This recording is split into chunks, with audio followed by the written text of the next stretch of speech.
Assalamualaikum warahmatullahi wabarakatuh. Alhamdulillah, alhamdulillah. Selawat dan salam ke atas junjungan besar kita Nabi Muhammad sallallahu alaihi wasallam. Allahumma salli ala sayyidina Muhammad wa ala alihi washabihi ajma'in. Alhamdulillah para penonton sekalian, terima kasih kerana terus bersama dengan kami. Setiap hari kami bawakan tajuk-tajuk yang berbeza, topik-topik perbincangan yang berbeza, latar belakang ahli panel juga berbeza-beza, dan alhamdulillah hari ini Tanyalah Ustaz, biar tahu jangan keliru, kembali bersama dengan anda untuk hari Rabu 4 Ogos 2021 bersamaan dengan 25 Zulhijjah 1442 Hijrah. Dah hujung tahun dah untuk tahun 1442 Hijrah ni. InsyaAllah apa sahaja yang anda hajatkan moga-moga dimakbulkan dalam tahun ini, dan insyaAllah jangan lupa untuk tanamkan azam supaya tahun depan yang tak lama lagi akan masuk ni lebih baik daripada tahun ini, insyaAllah. Amin ya rabbal alamin. Baiklah, saya Da'i Hadari bersama dengan anda insyaAllah sampai ke penghujungnya nanti. Dan hari ini Tanyalah Ustaz, biar tahu jangan keliru, kita bawakan topik besar kita fiqh, yang mana kita akan fokuskan kepada topik perbincangan kita fiqh wasiat, pewarisan dan juga hibah. Apakah itu wasiat? Apa beza dengan pewarisan dan juga hibah tu? Kejap lagi pencerahannya bersama dengan kita pada pagi ini. Seorang yang saya anggap guru saya, seorang usahawan, Nun dari Tanjung Malim, datang kemari pagi ini. Al-Fadhil Ustaz Ghazali Ibrahim. Assalamualaikum Ustaz. Waalaikumsalam warahmatullahi. Apa khabar Ustaz? Alhamdulillah. Siap Ustaz ya. Lama betul tak jumpa Ustaz ni. Setahun dah. Itulah setahun dah Ustaz. Tapi tak apa. InsyaAllah Ustaz, banyak yang kita akan tanyakan kepada Ustaz lah. Ada nama pun Tanyalah Ustaz ya. Iyalah. Dan pencerahannya daripada Ustaz berkaitan dengan fiqh wasiat, pewarisan dan juga hibah. Cumanya para penonton sekalian, suka saya nak ingatkan kepada anda semua untuk tanyakan soalan, terus tanyakan soalan. Caranya macam mana kejap lagi saya bagi tahu. Cumanya saya nak kongsikan sekarang ni Ustaz. Ini kita risau sangat ni. Tiap-tiap hari ada saja laporan berkaitan dengan status terkini COVID-19 Malaysia yang mana telah dikeluarkan oleh Kementerian Kesihatan Malaysia. Kes baru dilaporkan setakat jam 5 petang semalam 17,105 kes, yang mana 17,068 kes merupakan kes tempatan, dan berbaki daripada kes tersebut iaitu 37 kes adalah kes import. Kes baru alhamdulillah, kes sembuh baru 12,297 kes. Dan juga saya nak anda semua para penonton sekalian fokuskan kepada yang berwarna merah itu.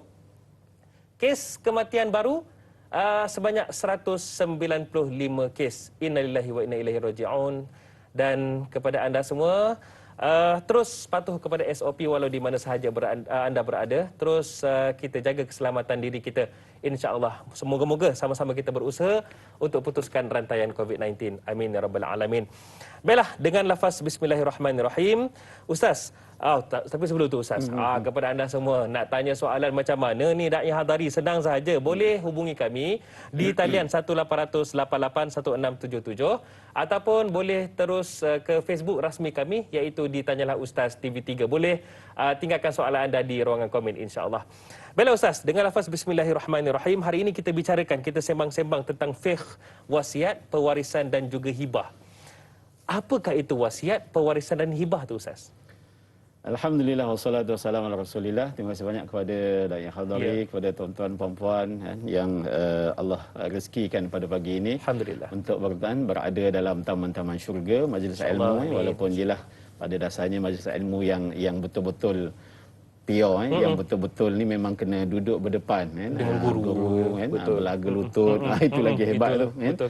Jadi itu pada dasarnya, tapi dah sekarang ni dengan norma baru COVID lagi, kuliah-kuliah dekat Masjid Surau pun dah tak boleh kan. Jadi sekarang ni yang bolehnya banyaknya online kan. Jadi kalau kita nak bahas online ni boleh tak boleh, susahlah kan, sebab banyak benda kalau kita nak bahas pening kepala kita kan. Susah juga, sedangkan tiap-tiap hari kita pun nak cari makan juga.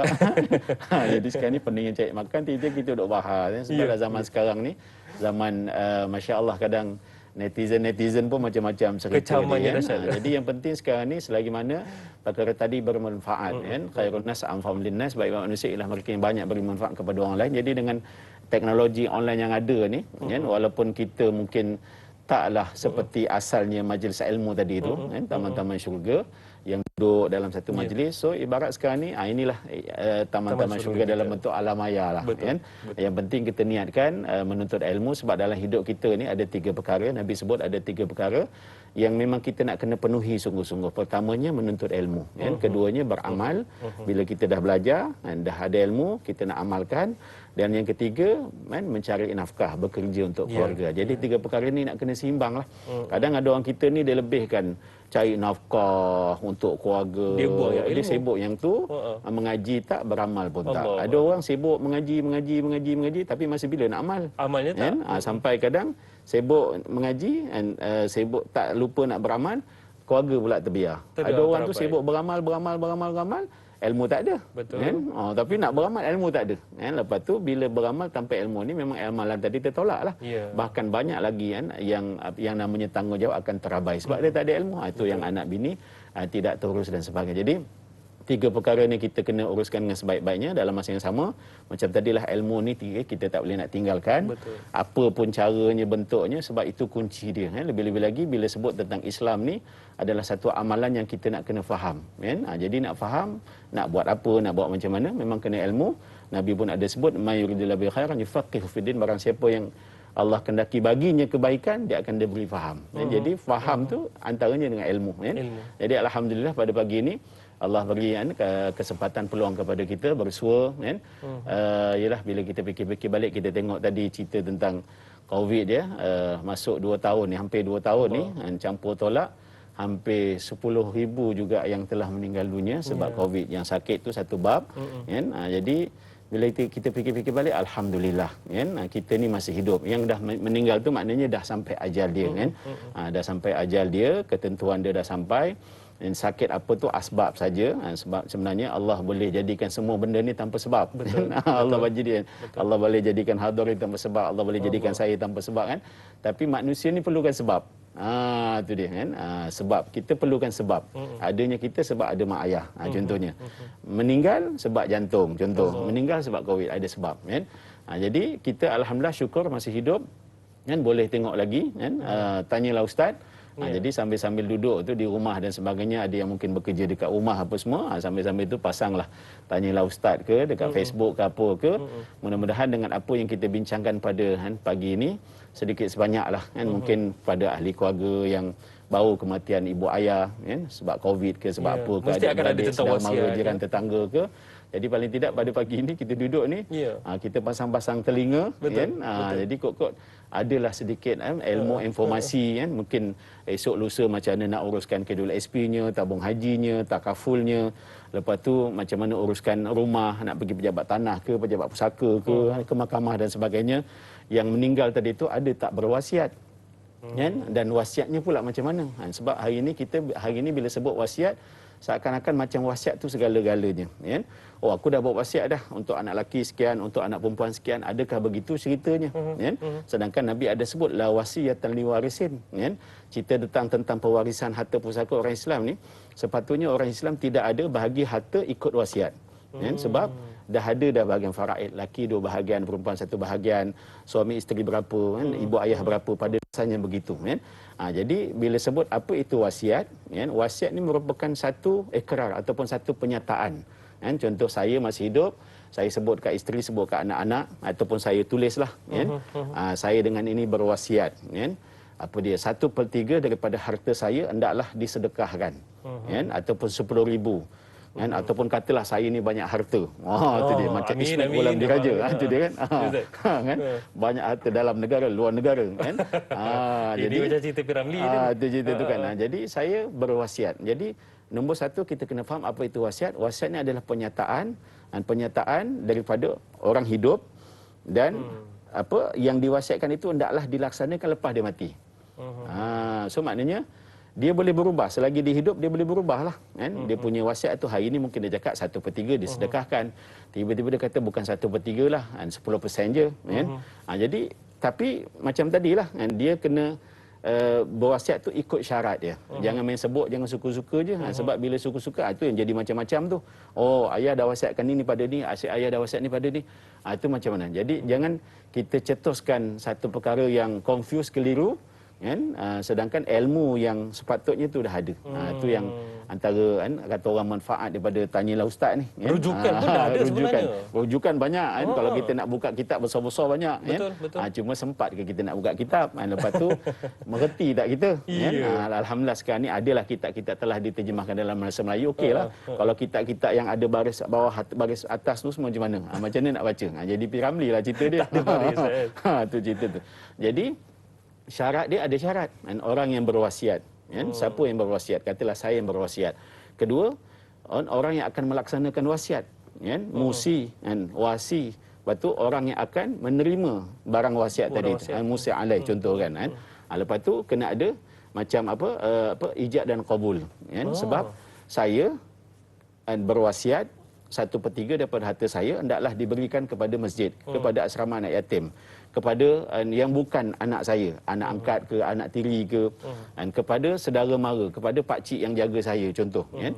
Jadi saya yang berwasiat, pak cik, mak cik, dan anak angkat, anak tiri, masjid, surau yang akan mendapat saya punya wasiat, dia kena ada wasi, kan. Sekarang ni ramai orang berwasiat tapi tak ada wasi. Wasi ni siapa? Wasi ni orang yang nak laksanakan itu wasiat. Sebab kalau kita main cakap orang tengah lah. Orang tengah, kan. Itu namanya wasi, kan. Wasi, kan. Jadi wasi itu siapa, kan. Katalah saya, ya, lantik hadari. Apa-apa jadi kat saya nanti 1/3 daripada harta saya tolong bagi kepada asrama anak yatim sekarang. Itu namanya hadari dah jadi wasi. Saya cuba bayangkan Ustaz dalam cerita P.Ramlee 3 Abdul tu, saya jadi lawyer lah, peguam lah. Ya, antaranya macam tadilah Sulaiman Akhlaqan tu. Saya Sulaiman Akhlaqan lah. Jadi itu cerita dia. Jadi sekarang ni ramai orang berwasiat, tadi tak ada, wasi tak ada. Yang berwasiat ada, yang akan terima wasiat tu ada. Kan? Itu dia, barang yang diwasiatkan pun ada, rumah ke, tanah ke, duit ke, tapi siapa yang nak laksanakan wasiat tadi tak ada. Jadi masalah sebenarnya. Itu jadi isu banyak. Kan? Saya yang banyak berlaku dalam masyarakat kita hari ini macam tadilah. Dan orang yang dengar saya punya wasiat tu orang yang nak terima wasiat. Kan? Itu yang bila meninggal ayah kata duit ni ayah bagi kat saya, ayah wasiat dah. Tapi saksi tak ada. Dia sepatutnya macam tadilah, orang berwasiat, orang yang akan laksanakan wasiat, barang yang diwasiatkan kena ada ijab dan qabul. Ijab dan qabul tu bersama dengan orang yang okey, baik tuan, baik ayah, baik abang, kan. Saya akan laksanakan wasiat tersebut. Maknanya hadari berjanji dengan saya akan jadi pemegang amanah ataupun pentadbir yang amanah untuk laksanakan wasiat saya, kan. Lepas tu orang ni nanti akan terima kemudianlah, ataupun orang tu tak ada pun tak apa. Macam masjid surau contoh, kan. Hadari saya 1/3 daripada harta saya nanti beri kat masjid ni, kan. Jadi yang akan pegang amanah tu wasi tadilah, pentadbir tu. Kan. Lepas tu kena ada saksi. Pada dasarnya kena ada saksi. Kan? Saksi 18 tahun ke atas, yang lelaki atau perempuan tak jadi masalah walaupun ada perbahasan. Kan? Saksi kena 4, kan? Kalau perempuan tu kena 4, kalau lelaki tu kena 2, kan? Tapi pada dasarnya saksi ni bukan macam saksi nikah, kan? Bukan macam saksi jenayah, kan? Kan? Lepas tu kalau sekarang ni, zaman sekarang ni, kalau bagusnya dihitam putihkan. Sebab banyak orang duk cakap tadilah. Bebel saya duk cakap dekat hadari, saksi pula tak ada, hitam putih pula tak ada. Jadi kalau ada hitam putih cantik, ataupun zaman sekarang ni boleh dirakam. Ada video call ke apa ke macam tu, kan. Kita buat video, kan. Saya dengan ini berwasiat, kan, melantik hadari jadi pentadbir untuk uruskan harta pusaka saya. Kalau boleh dalam video tu ada 2 orang saksi pula lagi bagus. Sebab bila kita buat satu-satu perkara tu dengan ilmu dia, dengan rukun dia, senang, tak ada bahas-bahas. Hari ini banyak orang berwasiat macam tadilah, seorang-seorang. Dia cakap dengan isteri, dia cakap dengan suami, dia cakap dengan anak, tapi tak cukup syarat. Walaupun ada yang si pewasiat, orang yang akan melaksanakan wasiat, orang yang akan terima wasiat, tapi macam tadilah saksinya pula tak ada. Kan? Jadi ada perkara yang memang pada dasarnya tak bolehlah bising-bising, kan. Cakap merata, nanti tak bagi marah. Itu yang berlaku dalam masyarakat sebenarnya. Dalam masyarakat kita, kan. Balik raya je, ni ayah wasiat ni, balik raya je, kan. Mak wasiat ni berapa tahun tak balik raya dah pula dah, tak dengar lah wasiat lah. Tak adalah dengar wasiat, kan. Kan. Lepas tu anak-anak dia kata ayah mak ni sibuk wasiat tapi tak bagi-bagi. Sebab pada dasarnya wasiat tu memang akan bagi lepas dia meninggal. Kan. Cumanya banyak orang hari ni berwasiat nak bagi harta pusaka. Ni kamu punya, anak ada 10, dia pun bagilah alung sini, pokok rambutan sampai pokok durian, angah pokok ciku sampai pokok pisang, kan. Yang itu pada dasarnya itu adalah hibah. Hibah. Itu hibah pula. Itu hibah. Itu bukan wasiat, tapi orang kita cakap ni wasiat lagi kan. Baik. Sebab dia orang keliru macam tadilah, sebab memang pada dasarnya hibah tu kena bagi terus. Hibah ni hadiah, maknanya saya ada 1 juta, saya tak cakap Hadari, ni 1 juta, terpulanglah kau nak buat apa. Kau nak makan ke, kau nak bagi masjid surau ke, kan? Kau nak viralkan ke tak viralkan, tu kau punya urusan. Contoh, aku dah bagi kau 1 juta, tu namanya hibah. Kan? Tapi sekarang ni ramai orang tak berani nak bagi macam tu. Aku nak bagi hibah. So akhirnya dia kata wasiat. Itu jadi confuse. Walhal sebenarnya harta tadi tu pun untuk anak-anak. Betul. Kan? Jadi sekarang ni banyak dah berlaku kekeliruan dalam masyarakat kita. Kan? Jadi pagi ni kita akan rungkaikan kekeliruan tu. Dan insyaAllah, cumanya Ustaz, sekejap lagi saya nak tanya juga. Ni pun ramai juga keliru. Bila sebut tentang wasiat, sebenarnya ia bukanlah satu perkara yang terus kita pegang. Kita harus berpandukan syariat yang faraid juga Ustaz ya. Tapi persoalannya akan dijawab kejap lagi Ustaz ya. Boleh. Jadi kepada anda semua, jangan ke mana-mana. Selepas ini Tanyalah Ustaz, biar tahu. Jangan keliru. Kembali sebentar lagi.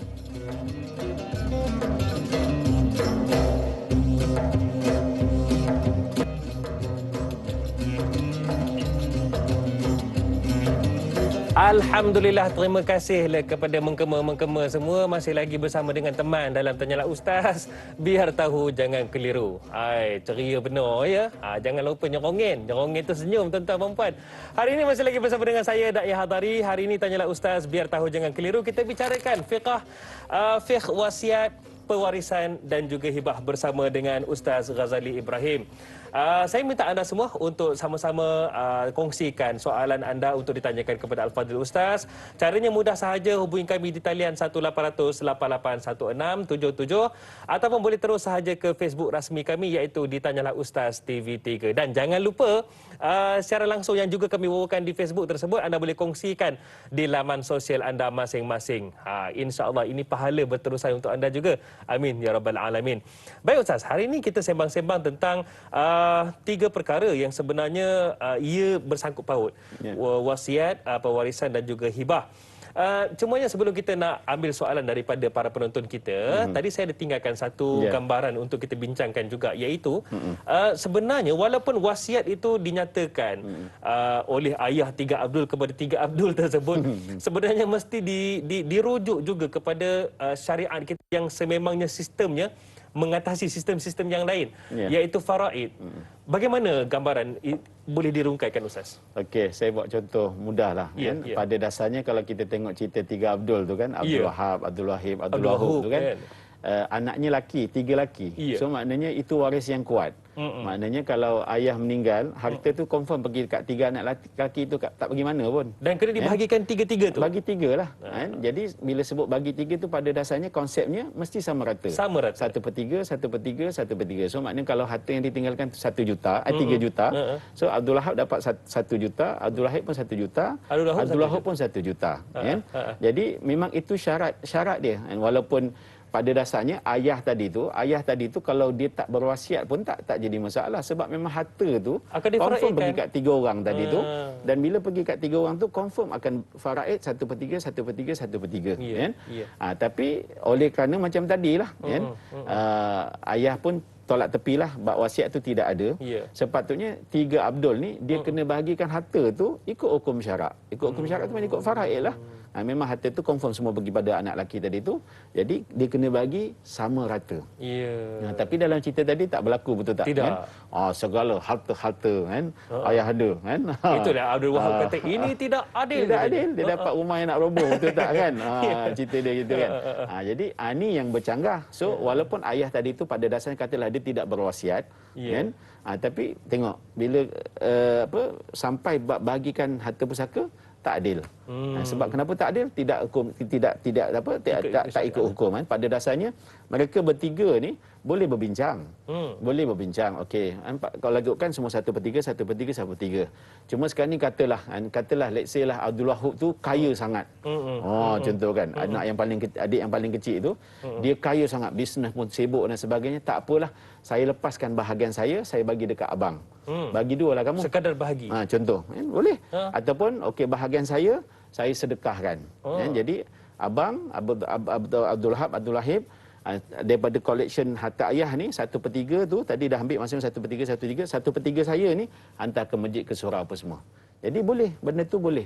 Dan boleh berbincang. Boleh. Sebab menguruskan harta pusaka dalam Islam ni dia ada beberapa kaedah.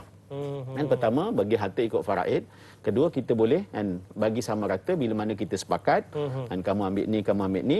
Yang ketiga, boleh melepaskan bahagian. Tapi dalam bahagi faraid ni pula, dalam bahagi pusaka kita ni, banyak berlaku kesilapan. Orang kita ni kadang belum apa-apa, tengah duduk adik-beradik, lelaki perempuan ni. Okey, kita setujulah. Kita setuju bagi sama rata. Bila sama rata tu maknanya dapat sama. Samalah. Dapat sama. Dia tak fikir panjang, dia tak bincang. So bila dah balik rumah, yang lelaki, yang perempuan seronoklah bila dapat sama rata tu, dia mikir Samalah dengan lelaki. samalah dengan lelaki kan. Walhal kalau ikutkan pada dasarnya dia dapat 5,000 katalah kan. Jadi bila sama rata jadi 7,500. Balik rumah yang perempuan tu suka lah. Yang lelaki pula menung.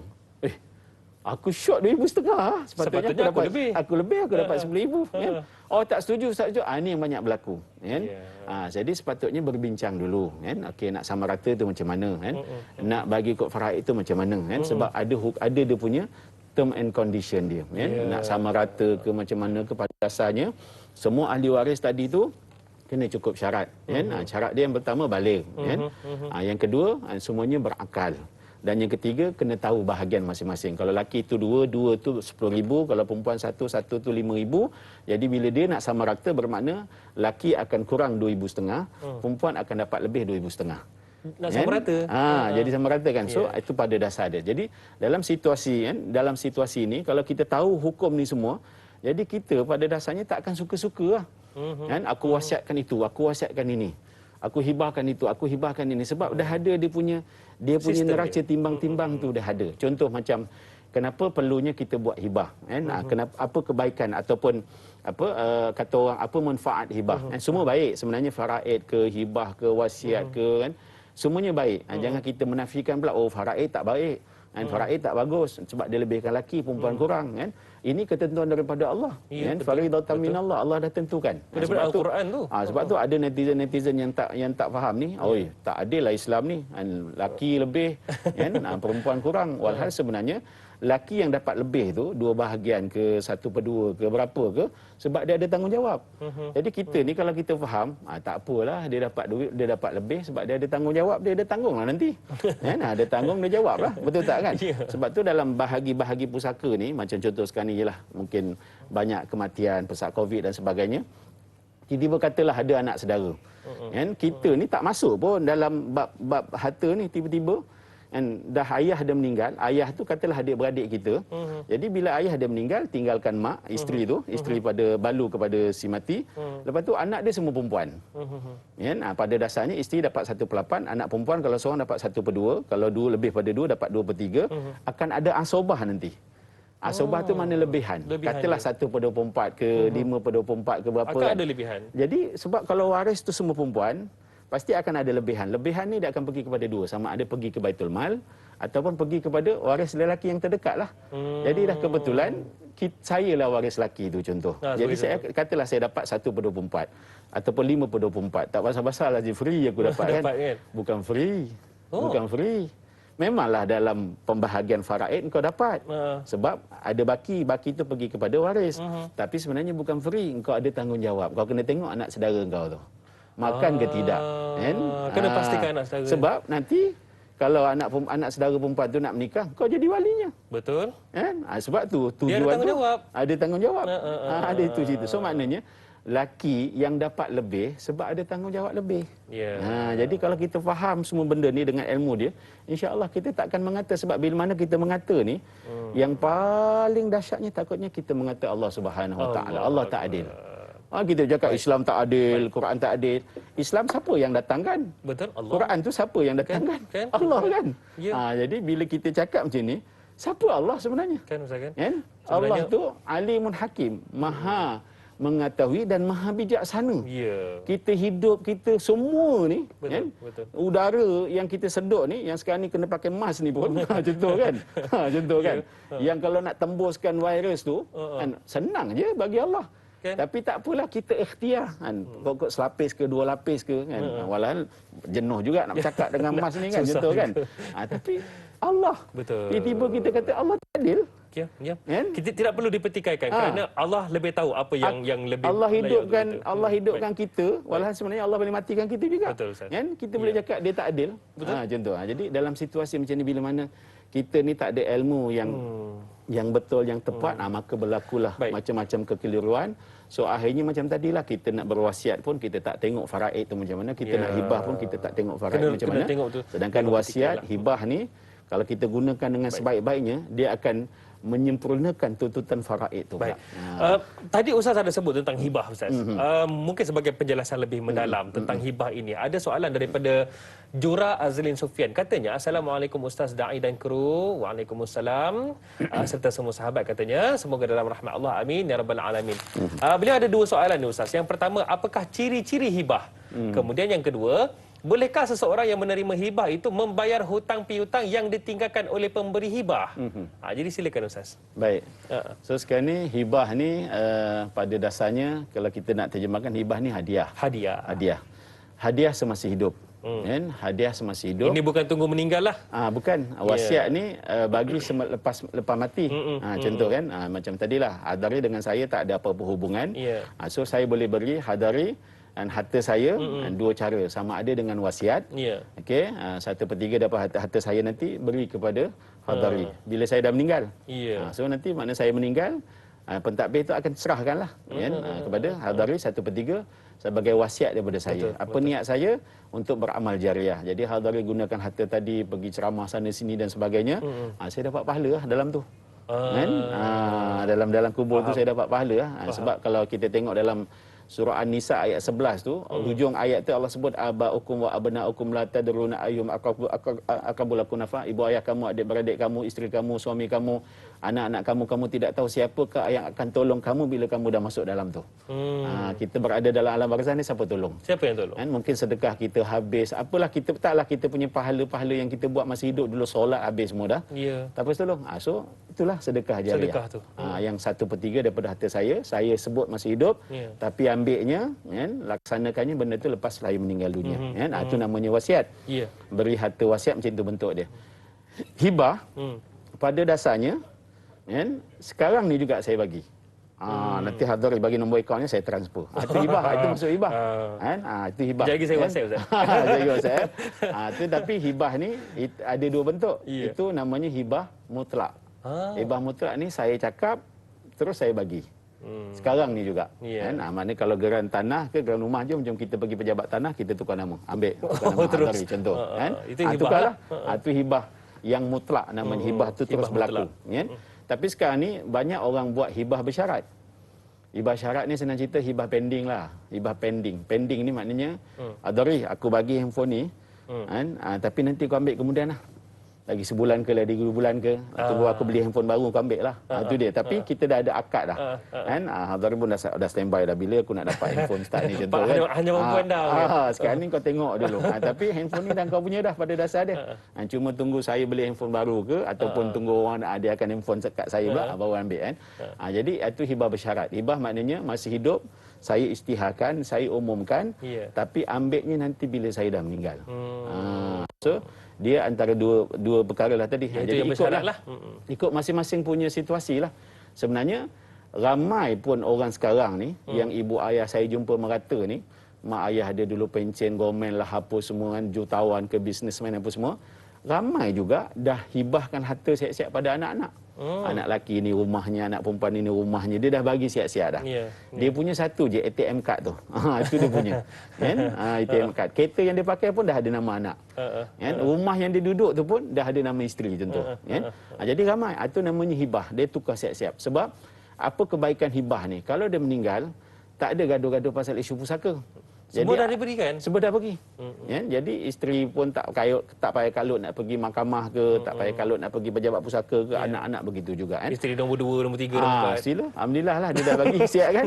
Itu namanya hibah. So hibah ni boleh berlaku dengan cara terus transfer nama, transfer duit, transfer bahagian sekarang kan. Jadi ataupun ambil kemudian. Saya dah buat siap-siap, dah buat perjanjian apa semua, kita dah stamping, dah pergi mahkamah pun, dah buat ada endorsement. Tapi nanti kamu ambil kemudian lah lepas ayah meninggal. Jadi bila meninggal nanti waris-waris tadi tu ada dokumen-dokumen tertentu, pergilah buat urusan di pejabat pusaka ke, di mahkamah ke, dah selesai tu barulah tukar nama masing-masing. Jadi dalam situasi yang bertanya tadi tu, kan? Sekarang ni ini mungkin saya baca-baca ini soalan ni mungkin ada kaitannya dengan sebab sekarang ni banyak produk kat luar tu. Salah satu produknya hibah takaful, kan?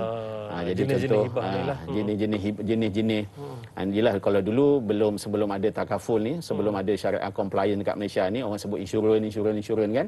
Jadi bila dah ada takaful, orang kita kan terbiasa juga sebut insurans Islami kan, Islamic Islam lah. Awal hal sebenarnya takaful kan. Jadi takaful ni dia ada satu produk namanya hibah takaful, kan. Contoh macam saya ambil satu polisi bayar tiap-tiap bulan 300 ke 200 ke, nanti bila saya meninggal ada pampasan 500,000 ke 1 juta ke. Jadi yang pampasan tadi tu saya beri kepada hibah kepada dai lah. Kepada saya? Kan? Saya hibah ni pada siapa-siapa terpulanglah, bukan pada suami isteri saja, kepada anak ke, pada kawan. Jadi tapi dia ada dua situasi, kan? Saya punya polisi takaful tadi tu saya letak penerima hibah ataupun penama. Tu nak kena tengok. Baik, itu dia. Banyak ciri saja, ada yang pending, kemudian ada yang takaful. Baik Ustaz, sambungannya kejap lagi dan juga menjawab soalan yang kedua tadi daripada sahabat kita tadi yang bertanyakan tentang boleh ke kalau digunakan hibah tu untuk membayar hutang si yang memberi hibah tu. Kejap lagi Ustaz, ya. InsyaAllah. Jadi pencerahannya kembali selepas ini. Tanyalah Ustaz, biar tahu, jangan keliru.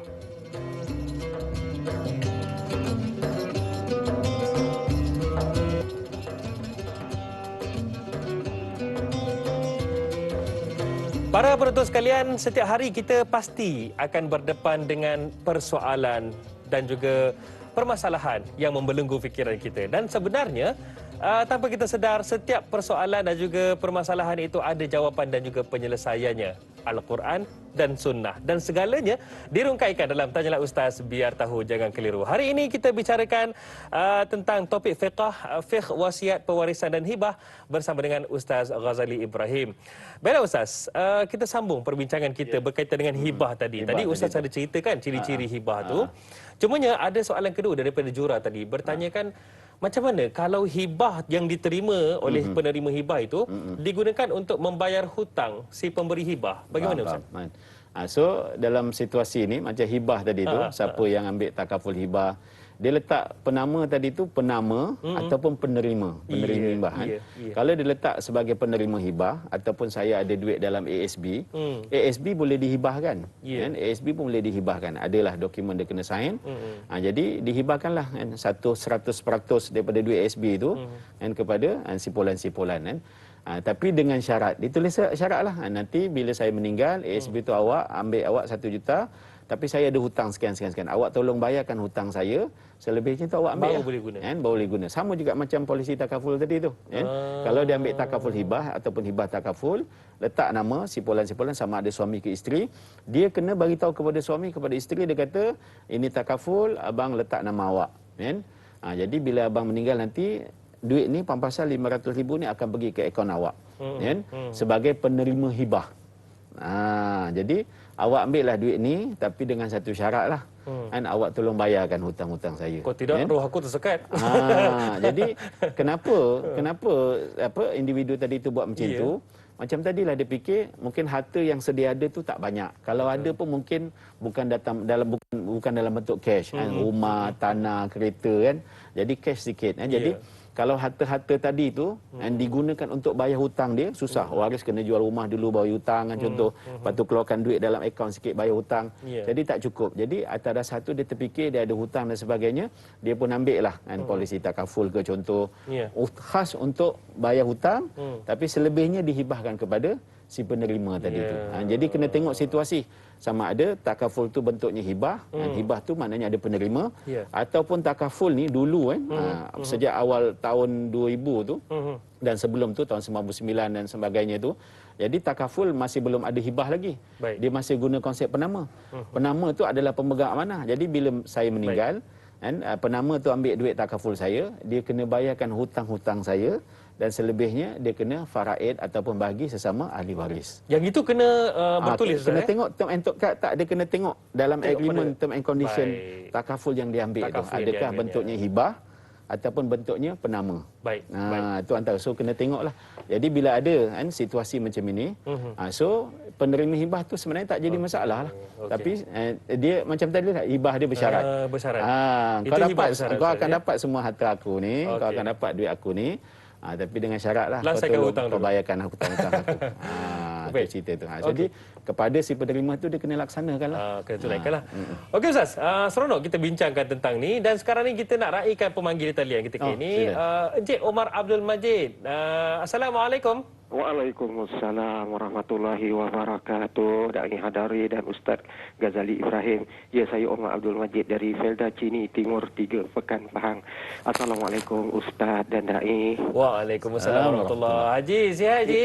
Alhamdulillah saya sihat. Dai dan Ustaz sihat. Ada nak hibahkan saya apa-apa? Saya tak ada apa nak dihibah. Silakan Haji.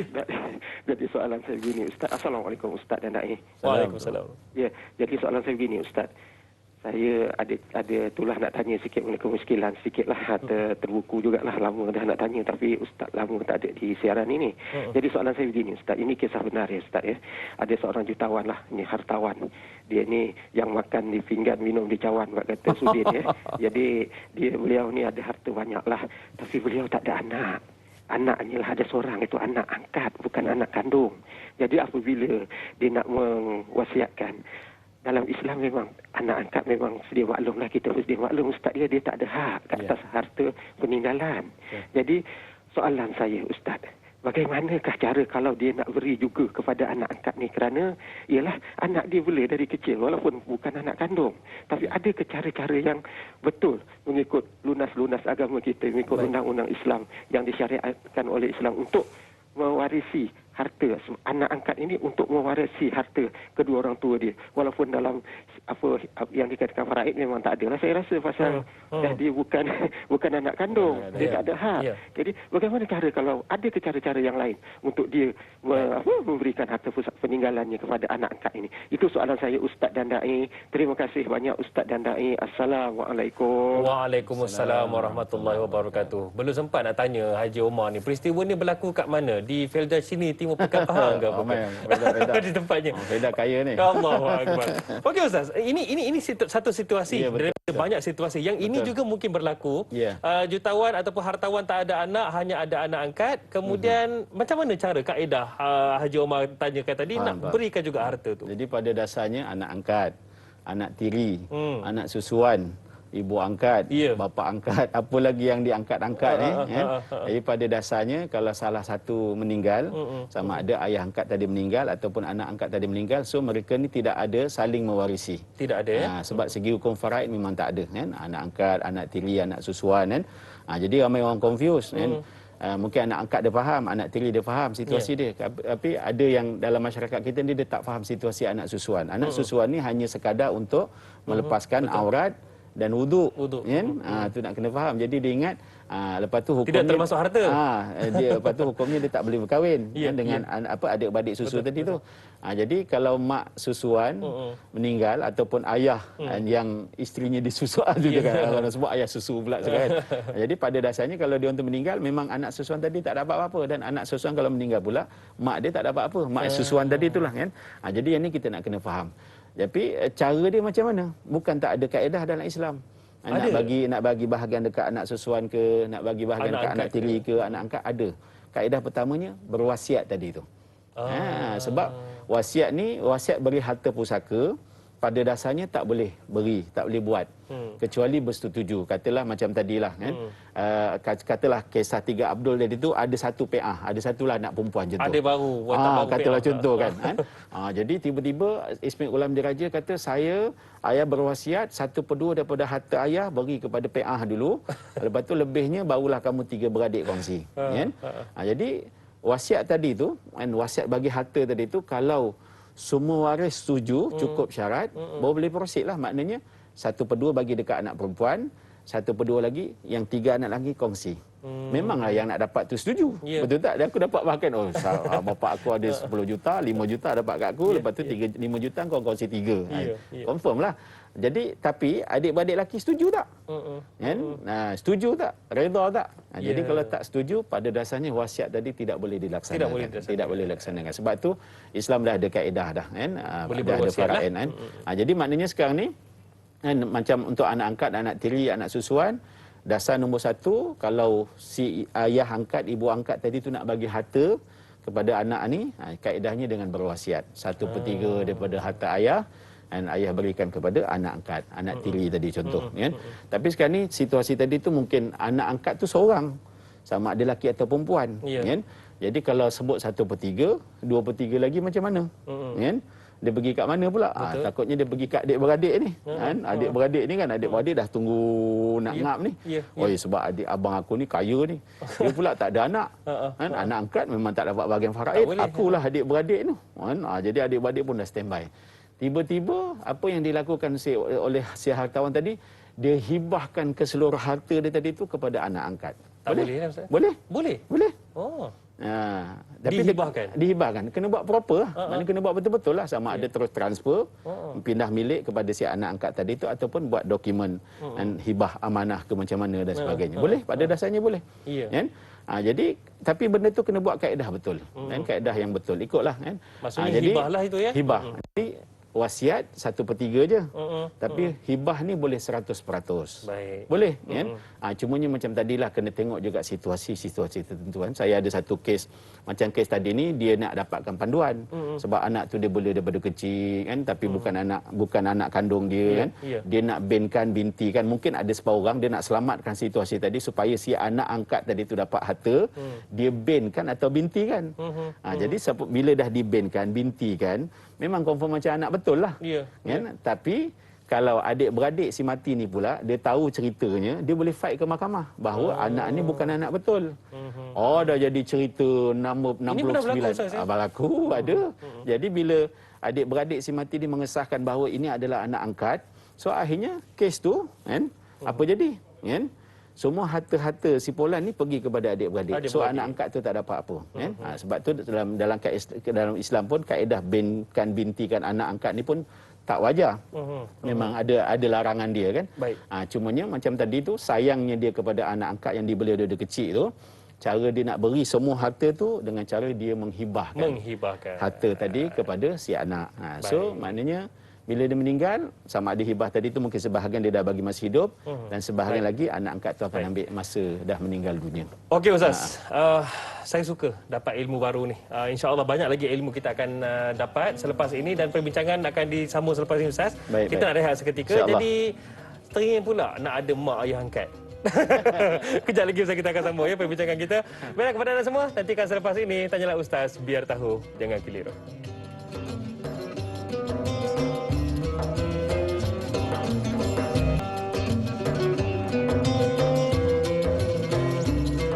Alhamdulillah, terima kasih kerana masih terus bersama kami dalam Tanyalah Ustaz, biar tahu jangan keliru. Baiklah, para penonton sekalian, sempena dengan hujung tahun Hijrah 1442 Hijrah ini, saya nak pesan kepada anda semua, marilah sama-sama kita perbanyakkan doa, mohonlah keampunan daripada Allah Subhanahu Wa Taala atas segala dosa kita dalam 1442 Hijrah ini. Kerana tak lama saja lagi kita akan melangkah masuk ke dalam 1443 Hijrah. Insya-Allah, moga-moga Allah ampunkan segala dosa kita sebelum ini. Amin ya rabbal alamin. Baiklah, hari ini Tanyalah Ustaz, kita bicarakan, kita bawakan perkongsian ilmu berkaitan dengan fiqh wasiat, pewarisan dan hibah bersama dengan Ustaz Ghazali Ibrahim. Baik Ustaz, tadi kita dah sembang macam-macam Ustaz, kan, daripada Ustaz cerita tentang apakah itu wasiat, hibah dan juga pewarisan tu. Kemudian sampaikan bab anak angkat pun diceritakan, iaitu caranya iaitu hibah Ustaz, ya. Hibah. Cumanya Ustaz, ini anak betul. Ini situasi kalau anak betul tapi belum lahir. Ini soalan daripada Kak Juzabidi di Facebook kita. Katanya, Assalamualaikum Ustaz dan Da'i. Waalaikumsalam. Bagaimana kalau anak yang masih dalam kandungan si ibu semasa bapanya meninggal dunia? Adakah anak yang masih dalam kandungan ibunya berhak menerima harta pusaka bapanya, Ustaz? Silakan Ustaz. Baik, segi hukum memang berhak. Berhaklah. Cumanya nak kena tunggu anak tu lahir, sama ada anak lelaki ataupun anak perempuan. Sebab lelaki ada bahagian dia. Dan perempuan ada bahagian dia, kan? Jadi walaupun memang si ayah tadi meninggal, anak tadi masih dalam kandungan, memang dari segi hukum syarak, dari segi hukum faraid, ilmu pewarisan, memang anak tadi kan berhak. Bahkan si ayah tadi pula kalau ada hasrat dia, tu kata ni kalau anak lelaki dia dapat apa, contoh. Kalau anak perempuan pula nanti dia dapat apa, contoh kan. Jadi boleh pada dasarnya kan. Dia pun ialah mungkin katalah saat si isteri mengandung tadi tu kan, tiba-tiba dia kanser ke, dia tak sihat ke, macam zaman sekarang ni mungkin tiba-tiba kena covid ke kan. Jadi kalau dia ada apa-apa hasrat, dia boleh sebut kepada si isteri lah kan, awak jagalah anak kita ni betul-betul kan. Inilah satu-satunya anak kita. Kita dah menikah lama dah 20 tahun tak dapat anak, contoh kan. Jadi cumanya macam tadilah, dia tak tahu anak lelaki ke anak perempuan, walaupun ada kaedah scan yang orang pakai tu kan. Nampak seronok lelaki lah apa semua kan. Tengok-tengok keluar perempuan contoh kan. Jadi yang itu belum confirm lagi kan, berapa bahagian dia. Tunggu sampai anak tu lahir, barulah tahu bahagian dia berapa. Kalau lelaki 2, kalau perempuan 1. Tiba-tiba katalah Allah nak uji, anak tadi tu pondan kan, ataupun khunsa kan. Cuma nak tengok dia kuat kat mana, dia kuat kat lelaki ke kuat kat perempuan. Kena tengok kencing dia macam mana kan, pancut ke meleleh, contoh kan. Jadi ada kaedah-kaedah dia semua kan, ada kaedah pula. Maknanya nak tengok tadi tu, kata dia diuji dengan khunsa kan. Tapi tetap bahagian tu tetap ada, cuma nak pastikan bahagian tu lelaki ke bahagian perempuan. Tengok kaedah tadi kan, dia kencing tadi tu macam mana. Ini ada dalam kaedah fiqh? Ada. Masya-Allah. Ada kan. Jadi sebab tu bila kita ada ilmu yang betul kan, insya-Allah dalam apa situasi sekalipun, dan apa yang kita buat tu, sama ada nak bagi harta ke, secara wasiat ke, secara hibah ke, insya-Allah dia akan terpandu. Saya ada satu kes lama dah ni, ini masa awal tahun 2000 lah. Masa tu saya sedang berkecimpung dalam bab pusaka dan faraid di Malaysia ni, meratur ceramah apa semua. Ada satu situasi kalau tak silap kat Teluk Intan lah, orang Perak ni. Teluk Intan dia cerita, dia datang kat saya tu pun dia dah berumur, dah tua lah. Dia cerita, Ustaz macam ni lah Ustaz, saya nak mengadu ke macam mana, wallahualam saya tak tahu. Mak ayah saya dah meninggal lah Ustaz. Saya ni anak tunggal lelaki kan. Jadi kalau ikutkan segi hukum dia, anak tunggal lelaki dia akan mewarisi semua harta lah. Ayah meninggal, semua pergi kat dia, mak meninggal pergi kat dia kan. Tapi masa saya kecil-kecil lagi pun, mak ayah saya dah ambil satu anak angkat kan, perempuan. Dia teringin sangat anak perempuan, jadi dia ambil anak perempuan jadi anak angkat. Memang mak saya, bapak saya tak bintikan kepada dia lah kan, memang tu anak angkat. Saya pun dah macam adik saya lah apa semua kan. Tiba-tiba entah macam mana apa cerita, bila mak ayah saya meninggal, saya nak uruskan harta pusaka mak ayah saya lah kan. Pergi urus, tengok rupanya nama mak ayah dah tak ada dah. Semua harta-harta mak ayah tu sebenarnya masa hidup mak ayah dah pindah milik kepada si anak angkat perempuan tadi tu. Tak tahulah sebab dia sayang sangat ke, ataupun dia takut nanti saya tak bagi harta dekat dia ke. Walhal sebenarnya saya macam ni lah Ustaz. Masya-Allah. Saya macam ni lah Ustaz. Apa salahnya mak ayah cakap, dia kata memang harta aku ni semua turun kat engkau, tapi jangan lupa dekat anak angkat tadi. Sepatutnya kau bagilah separuh, kau bagilah 2, kau bagilah 1/3 kan. Ataupun masih hidup dulu mak ayah bolehlah buat wasiat ke 1/3 untuk anak angkat tadi kan. Tapi rupanya telah dipindah milik kepada semua anak perempuan tadi tu. Tak tahulah sama ada anak perempuan tu maklum ke tak maklum, ataupun anak perempuan tu dia menghasut ibu ayah tadi tu macam mana.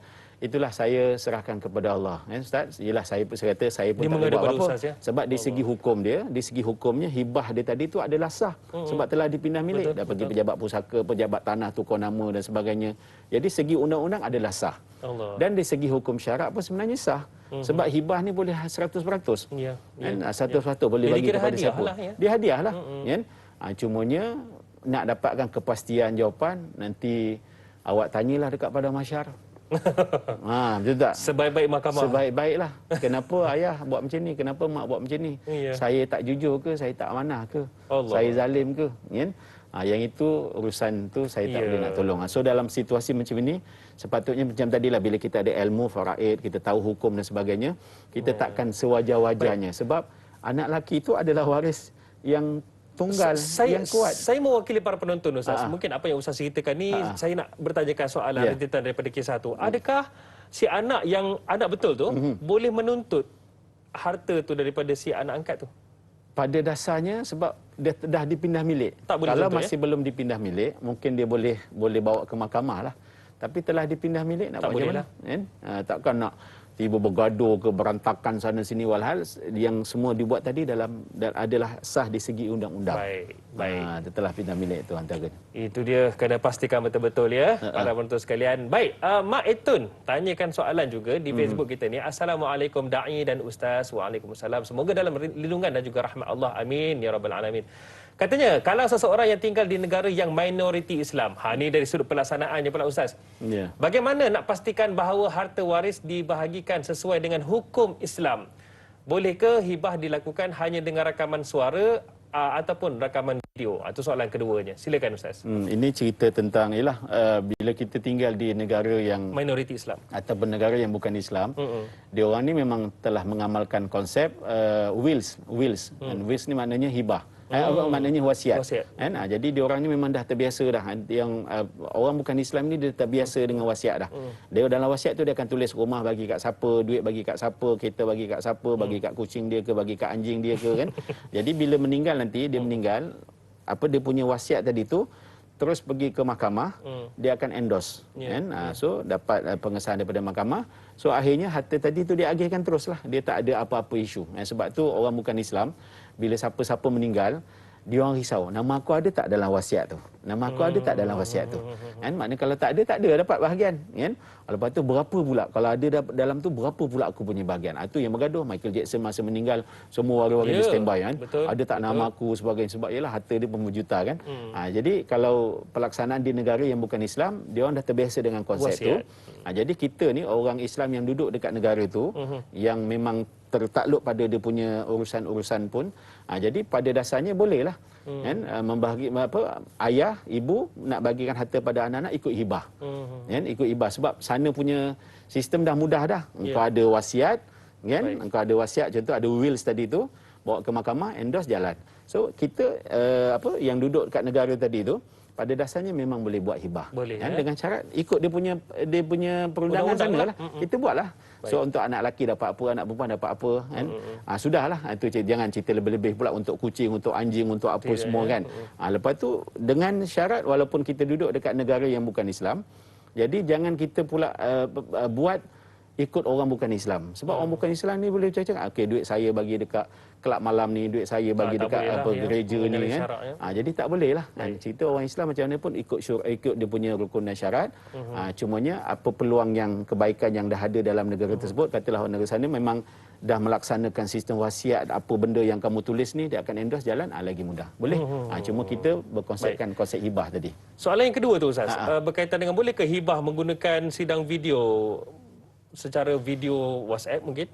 Ya, sekarang ni sebab zaman dah maju. Saya pun sebenarnya sepanjang COVID ni ada beberapa orang yang bila kena COVID kan, masuk dekat pusat kuarantin dan sebagainya kan, kerisauan macam tadilah kan, harta ada, waris ada, laki, perempuan dan sebagainya.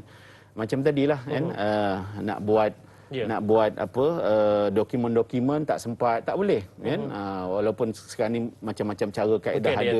Sebab nak kena print, lepas tu nak kena tanda tangan balik lah apa semua kan. Jadi susah. So akhirnya dia kata, itulah Ustaz, macam mana Ustaznya saya nak tinggalkan amanah-amanah ni tentang perusahaan harta, syarikat dan sebagainya. Saya kata boleh, tak ada masalah, buat video call lah. Ataupun cakap, buat video, rakam, saya dengan ini, nama sekian-sekian, melantik isteri saya nama sekian-sekian jadi pentadbir untuk urusan harta saya, dan harta ni taklah bagi gini. Jadi dah buat video tadi tu, dalam tu kena nyatakan yang pentadbir, dalam tu boleh nyatakan juga siapa yang nak dapat tu dapat ni dan sebagainya, dan dalam tu juga kalau boleh nyatakan siapa jadi saksi kita punya video call ni tadi ni kan. Lepas tu postlah kepada si pentadbir, postlah kepada dua orang saksi tadi tu. Jadi pentadbir tu terima, saya akan takbir dan urus dengan sebaiknya. Jadi saksi dua tadi tu begitu juga kan. Saya akan bantu dan saya terima sebagai penyaksian pembahagian ni sebagainya, dan saya akan melaksanakan dengan sebaiknya. Tengok panjang umur pula orang tu. Tak meninggal lah pula dah kan. Bila tak meninggal macam mana? Aku dah tadi dah video kan dah kan. Jadi kalau dia nak batalkan je lah kan. Dia punya tu. Kalau dia nak buat dokumentasi, tadi kan video call kan. Jadi kalau dah dia meninggal masa tu, boleh barang tu boleh diguna pakai sebagai bukti untuk bagi-bagi tadi tu. Tapi kalau panjang umur keluar, buatlah dokumentasi, buatlah surat betul, surat hibah ke, surat wasiat ke kan.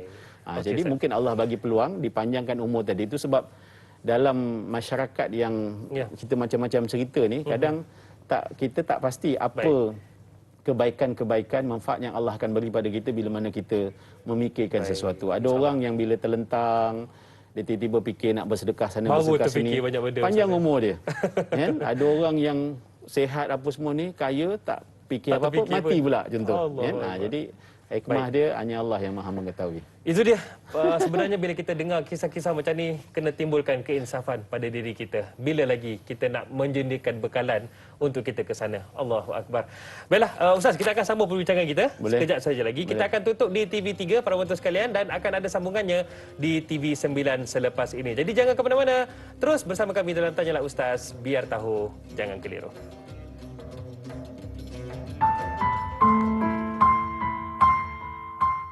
Bismillahirrahmanirrahim.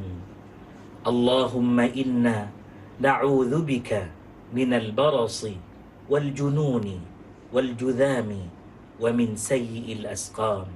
Ya Allah, kami berlindung padamu daripada penyakit sopak, gila, kusta dan penyakit-penyakit yang berbahaya.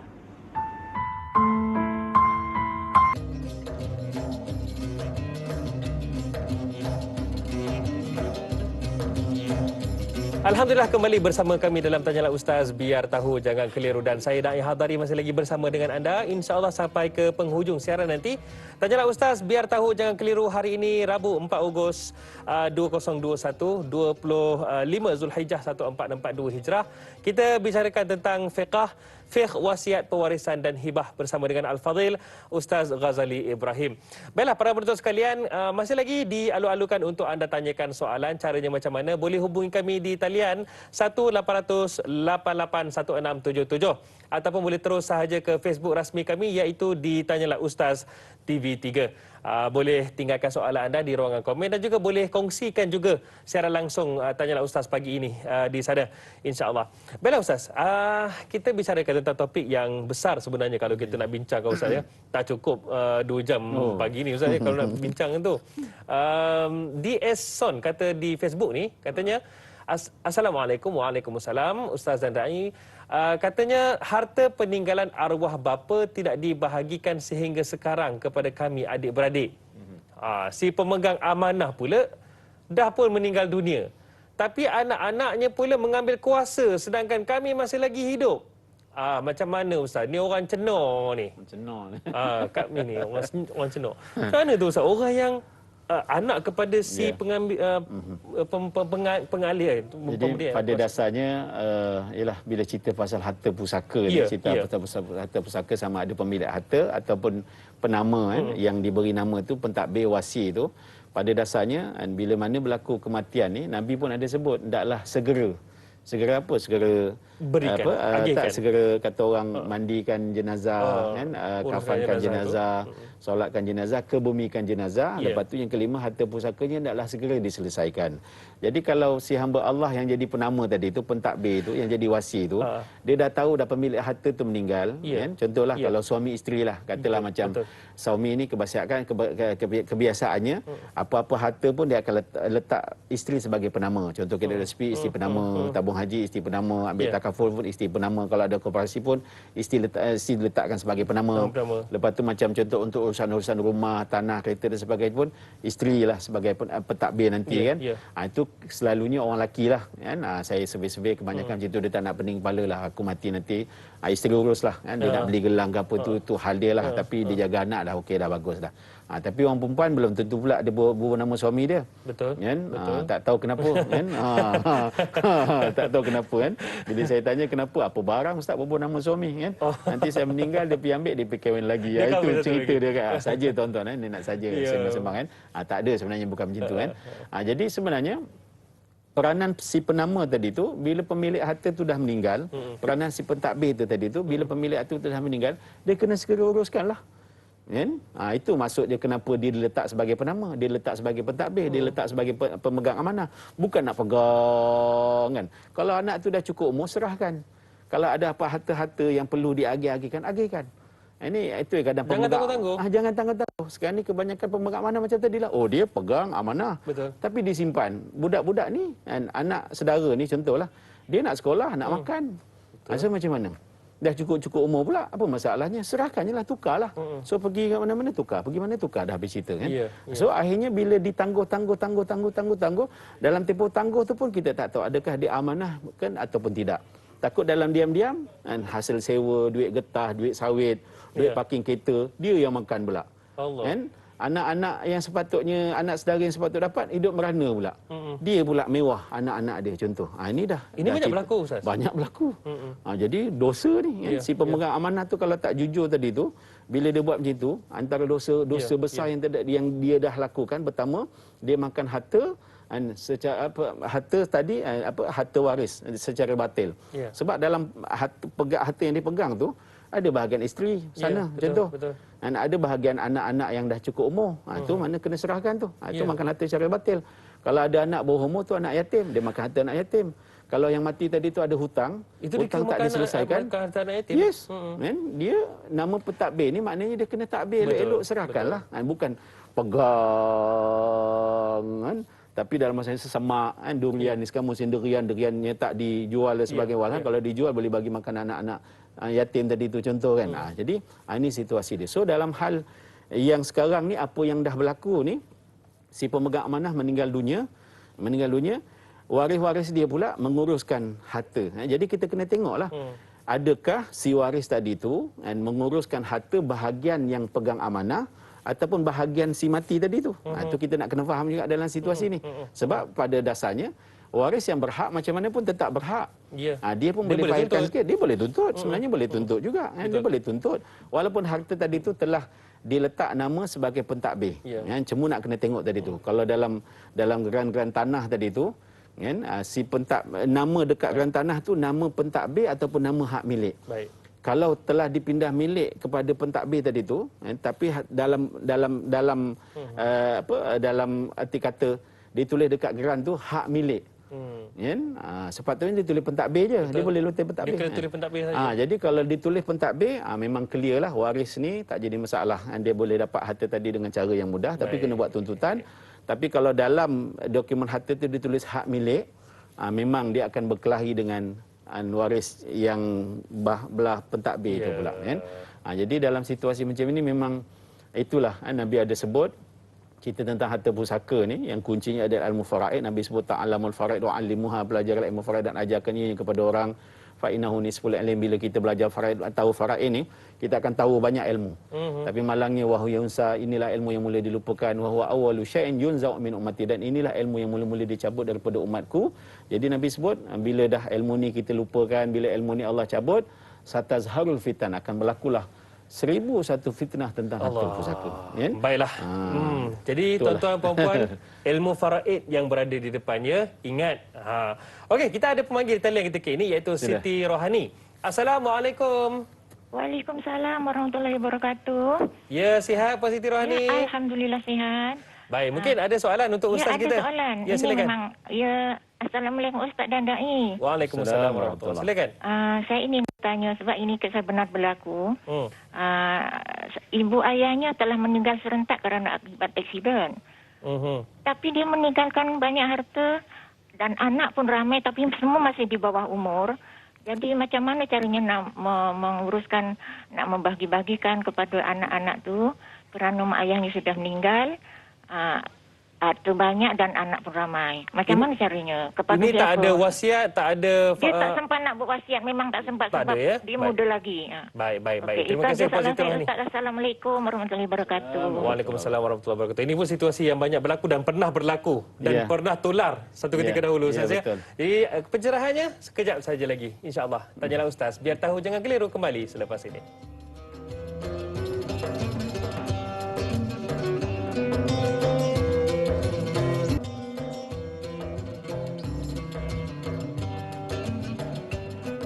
Tanyalah Ustaz, biar tahu, jangan keliru. Terima kasih kepada anda semua kerana tontonan dan juga sokongan anda. Kami terus teguh berdiri di sini untuk memberi manfaat kepada anda semua. Terutamanya setiap hari kami kongsikan pelbagai topik yang bermanfaat untuk kita. Dan hari ini, topik fiqh kita bicarakan tentang fiqh wasiat, pewarisan dan hibah bersama dengan Al-Fadhil Ustaz Ghazali Ibrahim.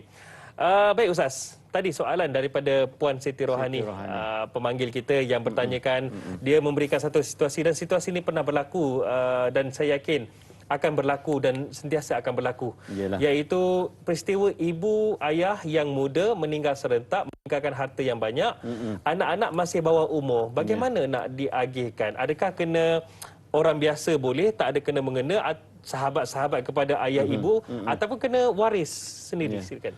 Jadi sebab itu dalam situasi pengurusan pusaka kita di Malaysia ni, itu kena ada pentadbir. Kan? Kena ada pentadbir dan kena menuntut. Macam tadi, kes ni sepatutnya kalau suami meninggal, isteri lah boleh nguruskan harta pusaka tu. Kan? Kalau isteri pula meninggal, suamilah yang nguruskan harta pusaka. So sekarang ni, dua-dua serentak meninggal. Jadi, si yang meninggal ni pula tak berwasiat, mana melantik pentadbir. Kalau dia ada buat melantik pentadbir, pentadbir tu dah automatik dah boleh buat urus lah. Tapi sekarang ni tak ada. Kan? Jadi bila tak ada, siapa yang kena, kan? Memang hukumnya jadi wajib. Orang yang terdekat lah. Kan? Bapa saudara ke, kan? Mak saudara ke, kepada si mati. Kan? Kepada si mati. Kan? Sama ada belah suami ke, belah isteri ke. Dia orang ni dah jatuhnya wajib.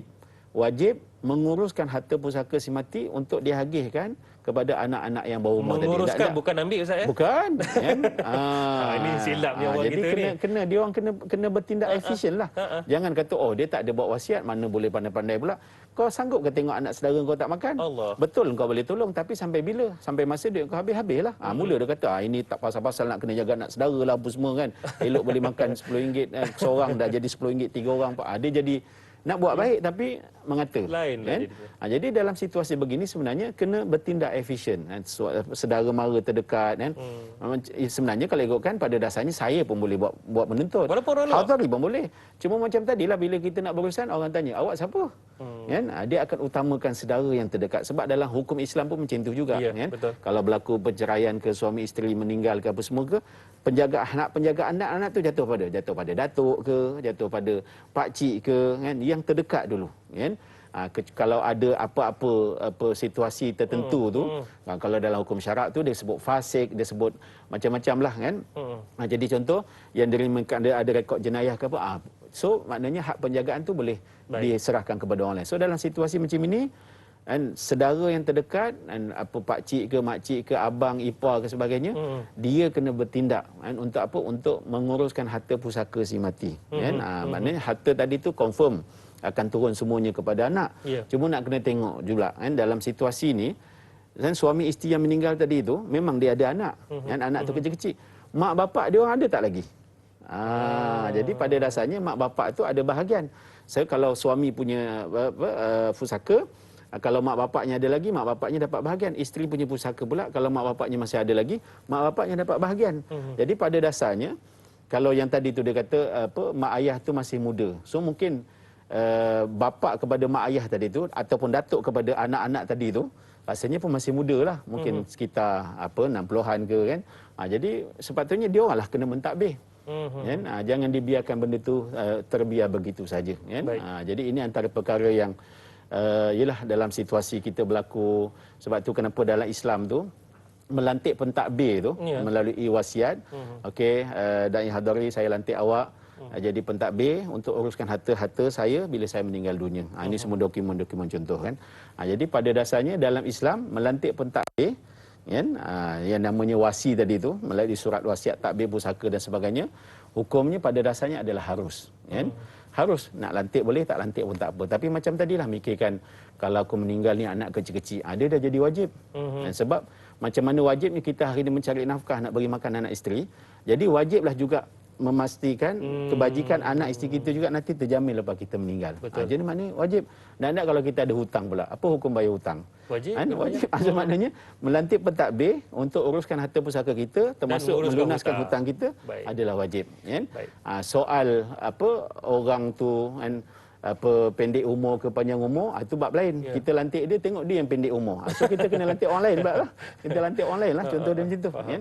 Jadi dalam situasi begini, macam tadilah, siapa pun keluarga yang terdekat tu kena efisien. Kan? Kena efisien, memastikan kebajikan anak-anak tadi tu terurus. Lepas tu macam tadilah pusaka si mati tu dapat diselesaikan supaya hak-hak tertentu tu dapat ditunaskan. Yang pentingnya yang mengagihkan itu kena jujur. Ya. Itu penting. Okey, Ustaz, ada soalan Azah Omar di Facebook kita ni. Katanya, Assalamualaikum Ustaz Zadai. Waalaikumsalam. Semoga dirahmati. Amin ya rabbal alamin. Boleh ke hibah atas hibah? A hibah kepada B, B hibah kepada C. Boleh ke Ustaz? Macam inilah. Dia boleh tak boleh. Dia senang cerita dia, kau berani tak terus transfer duit kau bagi kat orang tu? Jadi kalau main cakap ni jadi macam ni. A bagi kat B, B bagi kat C, C bagi kat D, sampai Z, Z bagi kat A balik. Kan? Sekarang ni cerita dia macam tadilah, jangan dia berbelit-belit sangat. Kan kalau harta tu memang nak bagi dekat awak, bagi je lah. So sekarang ni transfer kalau berani. Kalau tak berani tu maknanya cakap je lah. Lepas tu nanti dia tukar lagi. Rupanya dia dah berjanji nak bagi harta ni kepada siapa-siapa pun. Dengan kau berjanji, dengan dia berjanji, dengan dia berjanji, dengan dia berjanji. Ni susah lah. Jadi sebab itu Islam ni walaupun dia mudah, tapi jangan kita ambil mudah lah. Kan? Kita belik-belikkan dia lah. Akhirnya macam tadilah, bila meninggal 20 orang datang. Dia kata dia bagi kat saya, dia bagi kat saya, bagi saya. Lepas tu hitam putih pula tak ada. Kalau ada hitam putih pun jadi pening kepala. Kan? So macam mana kalau ada hitam putih ni, ibarat mana yang betul? Itu dah satu bab lah. Sebab tu kena ada dia punya prosedur, dia term condition dia, syarat-syarat dia. Ada pemberi hibah, ada penerima hibah, ada barang yang dihibahkan, ada ijab dan qabul. Kan? Saya beri kan, ada dari kata okey saya terima ustaz. Kan? Tapi ambil lepas saya meninggal lah. Ni kita ada perjanjian, lepas tu kita tanda tangan beri, tanda tangan terima. Kerana 2 orang saksi, lepas tu kalau dokumen tu kena stamping. Senang cerita dia stamping. Kalau perlu di endorse kat mahkamah, kita endorse kat mahkamah, kita ambil perintah mahkamah bahawa harta ni telah dihibahkan tapi belum dipindah milik lagi. So nanti bila pemberi meninggal dunia, dokumen yang telah disahkan tadi pengurusan dia boleh dibawa ke tempat-tempat tertentu untuk proses tukar nama. Kan? Jadi kita tak naklah cerita boleh ke tak boleh ke. Kan? Sekarang ni kau faham tak? Kau faham tak hukum ni? Kan? Kalau ini cerita dia A bagi B, B bagi C, C bagi D, ni apa bendanya pula kan? Jadi kalau betul-betul kau nak bagi cerita dia, bagi betul-betul lah. Kena mempermudahkan dengan cara yang mudah lah. Yang jelas. Okey Ustaz. Senang, mudah. Betul, kita tak nak berandai-andai. Boleh. Kalau boleh nanti benda tu tak sudah-sudah. Okey. Ini Mazni Hasan pula di Facebook. Katanya, kalau seorang itu asalnya bukan Islam dan telah mendapat hidayah, dia telah memeluk Islam. Soalannya, adakah ibu bapa atau saudaranya yang belum Islam akan turut sama dapat pewarisan harta dari arwah? Ataupun perlukah si arwah membuat wasiat terlebih dahulu untuk diberikan kepada ibu bapanya, Ustaz? Okey, pada dasarnya orang Islam dengan orang bukan Islam, dia tidak saling mewarisi. Walaupun dia adik-beradik. Walaupun dia adik-beradik macam tadi kan. Ini saya bawa kisah Murti dulu. Kan? Ada yang kita punya atlet yang pergi naik Everest. Naik Everest tu kan. Dia balik tu meninggal dunia. Kan? Bila disahkan rupanya Murti itu telah memeluk agama Islam. Kan? Jadi pada dasarnya, harta yang dia tinggalkan tu tak akan turun kepada isteri dan anak-anak. Sebab isteri dan anak-anak bukan beragama Islam. Kan? Tapi jadi isu sekejap kat Malaysia ni sebab apa? Sebab kebetulan Abang Murti itu Islam. Jadi kalau ikut hukum pewarisan Islam, harta Murti itu semua pergi ke abang dia.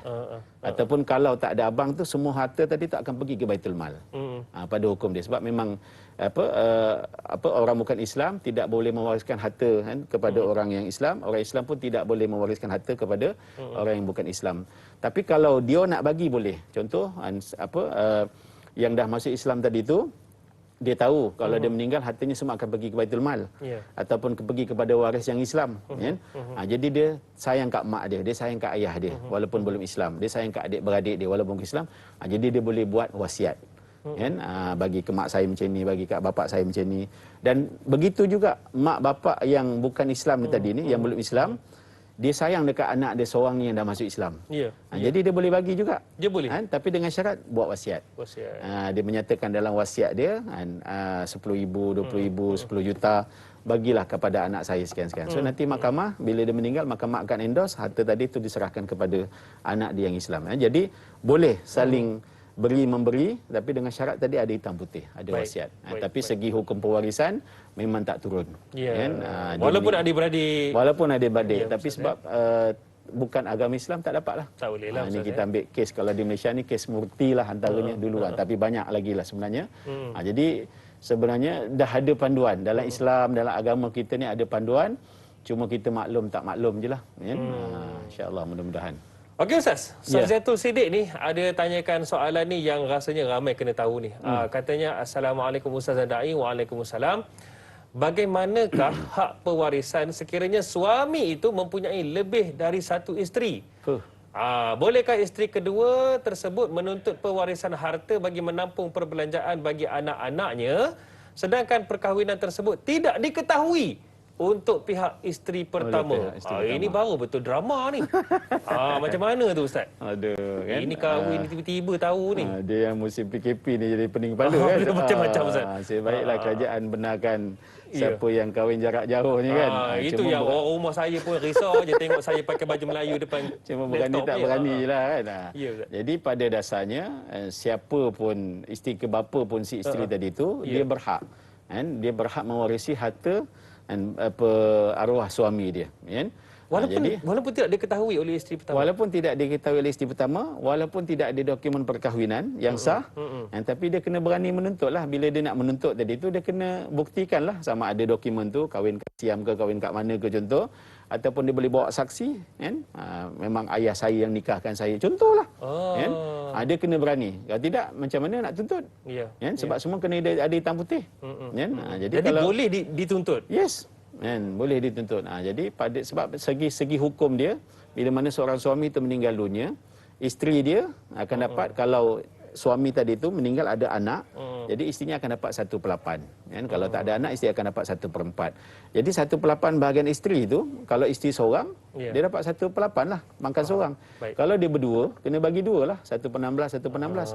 Kalau 3, kena bagi 3 lah, 1/4, 1/4, 1/4. Kalau 4, bagi 4 lah. 1/3/2, 1/3/2. Banyak pula bahagi tu ya. Memang banyak lah, itu cerita tu. Kan? Jadi sebab tu bila orang tak faham lagi, itu dia cakap tu, geng sistem Islam dia kata Islam tidak adil kan. 1/8, lepas tu kena bagi 2, bagi 3, bagi 4 kan. Walhal isteri pertama dah hidup 30 tahun pun dapat 1/3/2.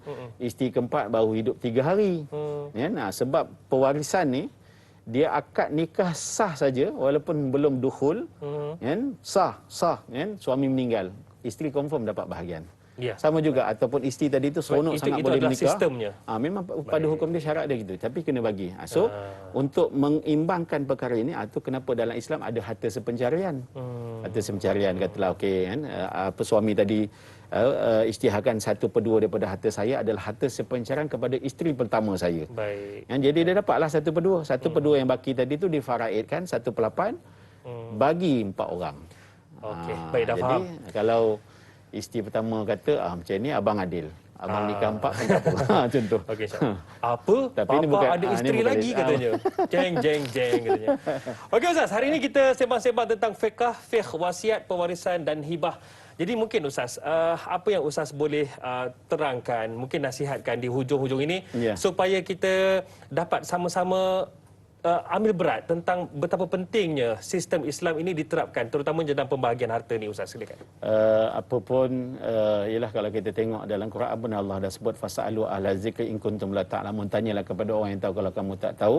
Jadi memang dalam bab pusaka ni ialah dalam situasi yang macam-macam ni kadang kita boleh bercelaru kan, keliru dan sebagainya, tanyalah kepada ahli dia kan, supaya kita clear jelas sama ada masih hidup tu kita nak uruskan kita punya pusaka macam mana kan, pusaka mak ayah kita lah macam mana, ataupun masih hidup ni kita macam tadilah kita nak berwasiat, kita nak berhibah macam mana, biar kaedahnya betul kan, proper betul-betul, supaya jangan pula nanti kita meninggal menimbulkan masalah pula kepada ahli waris. Kepada yang masih hidup. Ahli waris pula dah tak tahu apa, pening kepala lah, susah kan. Sedangkan cerita tentang pusaka ni memang Nabi pun dulu dah cerita lama, Quran pun ada cerita tentang hukum faraid dalam surah An-Nisa ayat berapa dan sebagainya.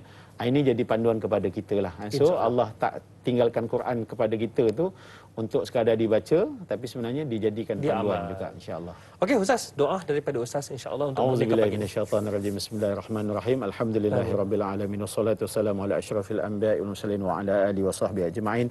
Allahumma ighfir lana dhunubana wa liwalidayna warhamhuma kama rabbayana shaghira wa li jami'il muslimina wal muslimat wal mu'minina wal mu'minat bi rahmatika ya arhamar rahimin. Allahumma ja'al jam'ana hadza jam'an marhuma wa tafarraqna min ba'dihi tafarruqan mubarakan ma'suma. Allahumma a'inna 'ala dzikrika wa syukrika wa husni ibadatik. Rabbana atina fid dunya hasanah wa fil akhirati hasanah wa qina azabannar walhamdulillahi rabbil alamin. Amin ya rabbil alamin. Alhamdulillah, terima kasih kepada Al-Fadhil Ustaz Ghazali Ibrahim kerana sudi bersama dengan kami memberi pencerahan tentang topik kita pada pagi ini, iaitu fiqh wasiat, pewarisan dan hibah. Insya-Allah moga-moga bermanfaat untuk kita bersama. Terima kasih Ustaz ya. Insya-Allah kita akan bersama lagi. Baiklah para penonton sekalian, jangan lupa esok bersama dengan sahabat saya Dai Hilman bersama dengan Ustaz yang muda Sega, alhamdulillah, Ustaz Omar Aziz. Esok kita akan bicarakan topik sirah Sayyidina Abu Sufyan Al-Harith, insya-Allah dalam Tanyalah Ustaz pagi esok. Baiklah para penonton sekalian, jadikanlah Al-Quran dan Sunnah itu sebagai panduan dalam apa-apa sahaja dalam kehidupan kita, termasuklah pewarisan harta, supaya selamat dunia akhirat. Saya Dai Hadari mohon permisi undur diri. Assalamualaikum warahmatullahi wabarakatuh.